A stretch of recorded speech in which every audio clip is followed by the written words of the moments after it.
They said even the strongest men had a limit, but no one expected Iron Mike Tyson to ever reach his. He was the most feared boxer in the world, a man who could knock out giants with one punch. He ruled the ring like a king, with eyes full of rage and fists full of fire. People didn't just watch Mike Tyson, they felt him.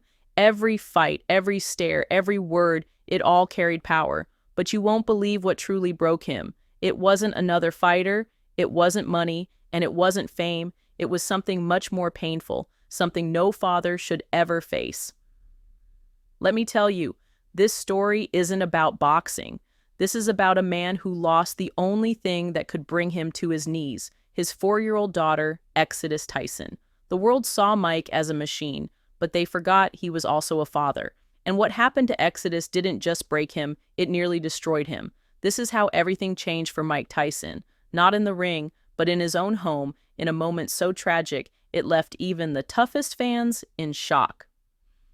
It all started on a normal morning in May 2009. Mike was living in Phoenix, Arizona. He had stepped away from the spotlight and was trying to fix his life.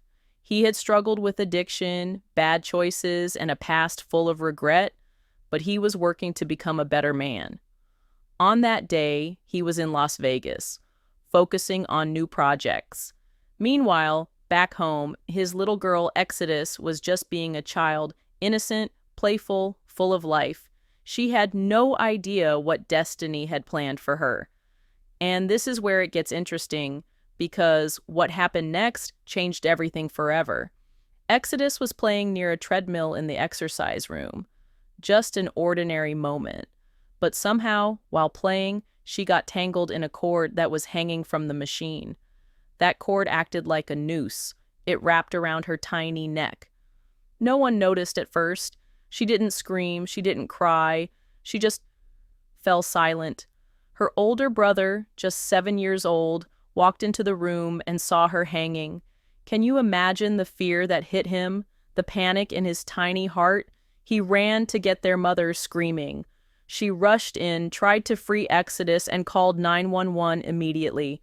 Paramedics came quickly. They started CPR and took her to the hospital. At the same time, Mike Tyson got the call in Las Vegas. And the moment he heard the news, he froze. This wasn't just bad news. This was his worst nightmare.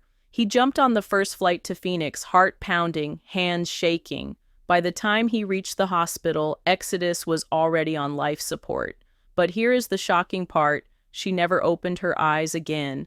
Just 1 day later, the doctors said the words no parent ever wants to hear. She didn't make it. The cord had cut off her oxygen for too long. Her brain was too damaged. Exodus was gone. She was only 4 years old, just a baby. The police said it was an accident. There was no one to blame, no crime, no warning, just pain. Deep, sharp, and unforgettable pain. But what makes this story different? It's not just what happened to Exodus. It's what happened to Mike Tyson after that. Because this was the moment Iron Mike stopped being a fighter and became a father drowning in sorrow. What he did next is something no one saw coming. When Mike Tyson stepped into that hospital room, the man who once terrified opponents with a single glance was completely unrecognizable. This wasn't the heavyweight champion anymore. This was a broken father. And you won't believe what happened in those next few moments. The sight of his daughter, motionless, surrounded by machines, tubes running through her tiny body, hit him like no punch ever had. Witnesses said Mike dropped to his knees the moment he saw her. He grabbed her little hand and begged her to wake up, over and over again. Please, baby, please. But there was no response, just silence. And that silence screamed louder than anything he'd ever faced in the ring. He cried like never before. He screamed at the doctors, he screamed at the walls, and when there was nothing left to scream, he whispered.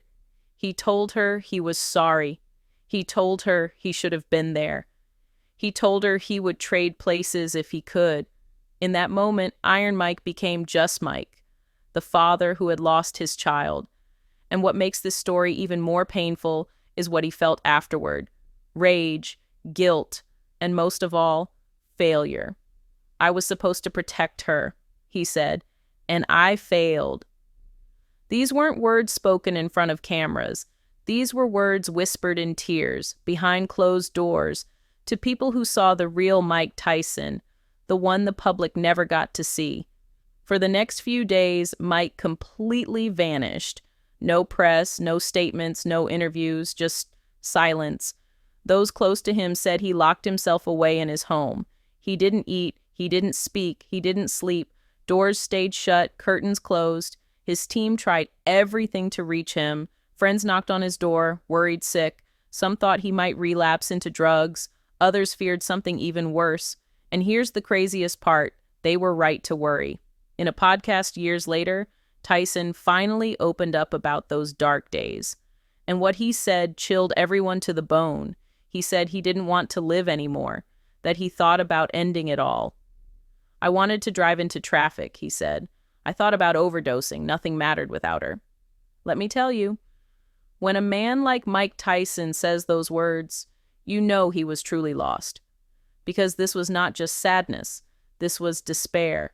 A heavy, crushing kind of pain that eats away at your soul and leaves nothing behind. But then, destiny took an unexpected turn.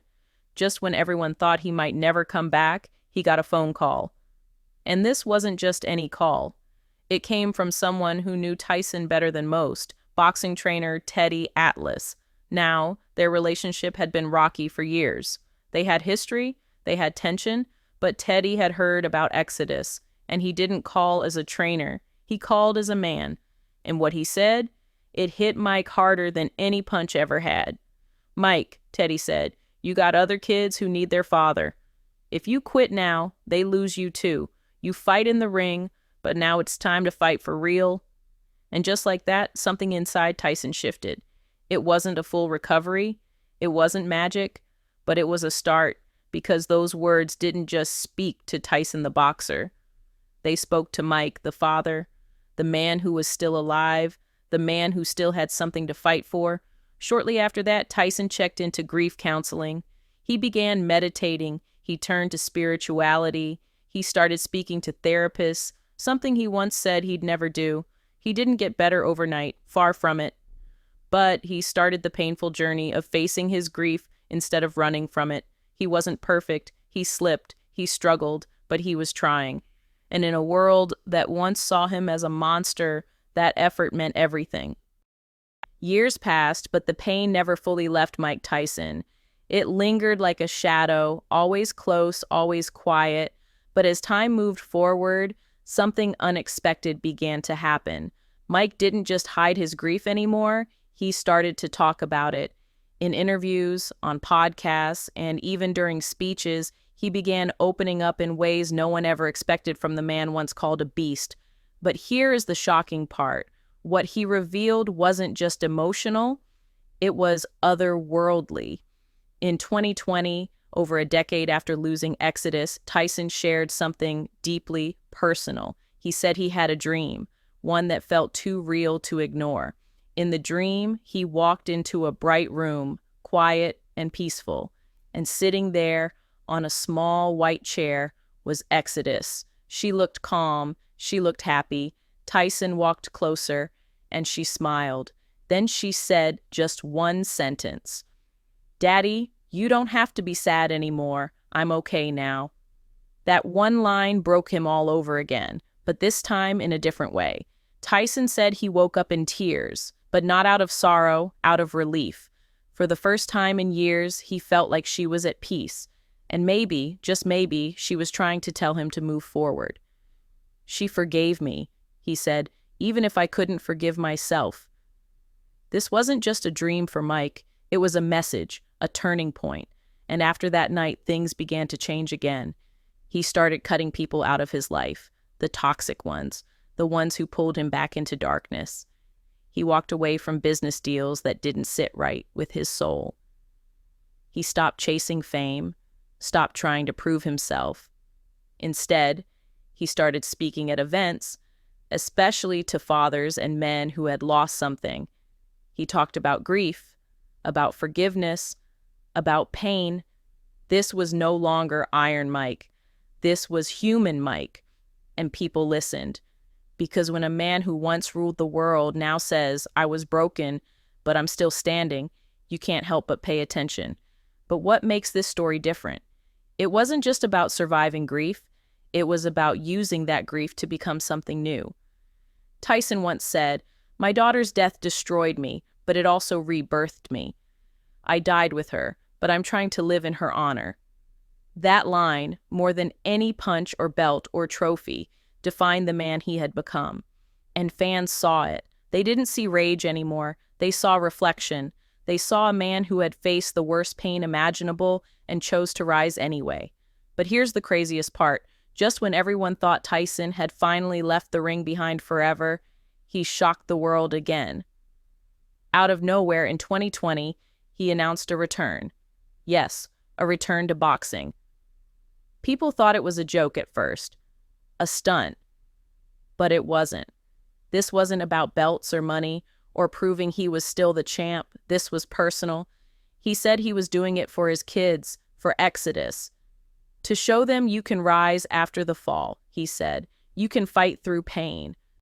The announcement shocked everyone. Mike Tyson, at 54 years old, was stepping back into the ring.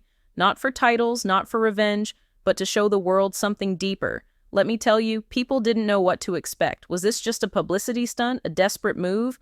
But this is where it gets interesting, because what happened next left the world stunned. He trained like a man possessed. Videos surfaced of Tyson hitting the pads with speed and power that didn't seem real for his age. Commentators couldn't believe it. Fans were speechless. Even professional fighters admitted they wouldn't want to stand in front of him. But Tyson wasn't chasing knockouts anymore. He wasn't chasing glory. He was chasing peace. "This is my therapy," he said. "This is how I feel alive again." And on the night of the fight against Roy Jones Jr., millions tuned in, not just to see punches, but to witness a comeback of the soul. The bell rang, and there he was. Iron Mike, reborn. Leaner, sharper, more focused than he had been in decades. The match went the full distance. No knockouts, no blood, just two legends showing respect and resilience. And when it ended, Tyson didn't raise his fists in triumph. He smiled. A genuine, peaceful smile. Because this wasn't about winning. This was about healing, about proving that even the most broken hearts can find strength again. You won't believe what he said after the match. In the post-fight interview, when asked why he returned, Tyson didn't talk about pride or proving haters wrong. He simply said, "I did it for Exodus. I did it to show my children that you can come back from anything. That pain doesn't define you. What you do with it does." That single sentence silenced even the loudest critics. And from that moment on, Tyson's legacy changed forever. No longer just a symbol of aggression, he became a symbol of redemption, of survival, of transformation. He became proof that even giants can fall and rise again, and that no matter how dark the night gets, there's always a way forward if you choose to fight. So, what makes Mike Tyson's story so unforgettable? It's not the knockouts, not the titles. It's this: a man who had everything, lost everything, and found a new purpose through his pain. The man who once made the world fear him now made them feel something else. Hope. Because at the end of the day, the toughest battles aren't fought in the ring. They're fought in the heart. And Mike Tyson? He didn't just survive the greatest tragedy of his life, he turned it into his greatest comeback.